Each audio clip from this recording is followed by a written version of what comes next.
One ancient Roman building overshadows all the others, and it still dominates the skyline.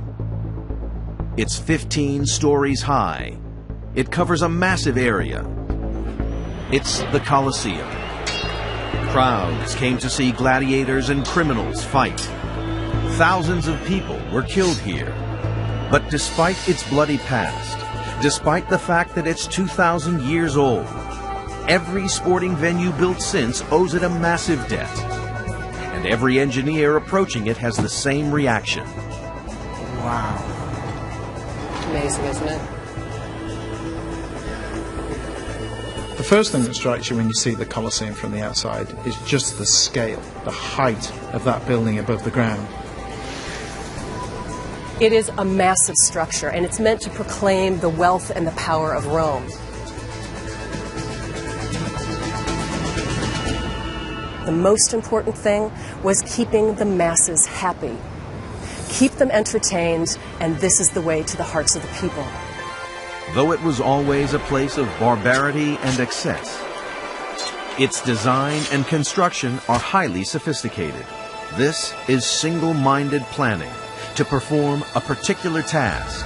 There's very few buildings that you know exactly what they are and exactly what they do just by looking at the plan, but the Colosseum is one of them. Looking at this, you know that it's a stadium, yet the design is nearly 2,000 years old. Now, either since then everyone has been copying this idea, or everyone has gone back to the fundamental principles about what functions a stadium needs to fulfill. They end up with something that looks very like the Colosseum. So how did they arrive at this design? What was going through the minds of the men who planned and built the Colosseum? After all, their building was the first. They set the blueprint. I've been involved in building several large international stadiums, and they all have similar problems, similar opportunities too. It's always been about handling crowds. Huge numbers of people converging in a single place at a single time. The Colosseum was built to hold a crowd of 50,000. Large crowds have to get into these buildings very safely and leave very safely. So the first thing you need to consider in the design of a stadium is how you get people into their seats in a very direct line and safely. And that's why you have lots of openings in the outside wall of a stadium. Clearly, the Colosseum's builders were thinking the same thing when they put in 80 openings at ground level. 76 are numbered entrances. The next consideration is that everybody who gets to their seats has to have a good view of the action. And that means that you need a seating bowl. You need this sort of curved shape, which creates a triangle for the structure with the heaviest load on the outside. There's a very clear reason why this design hasn't changed in almost 2,000 years. It's the only way to make sure everyone can see. Cut through the stands and you see a triangular cross-section. All the weight is focused down the outside.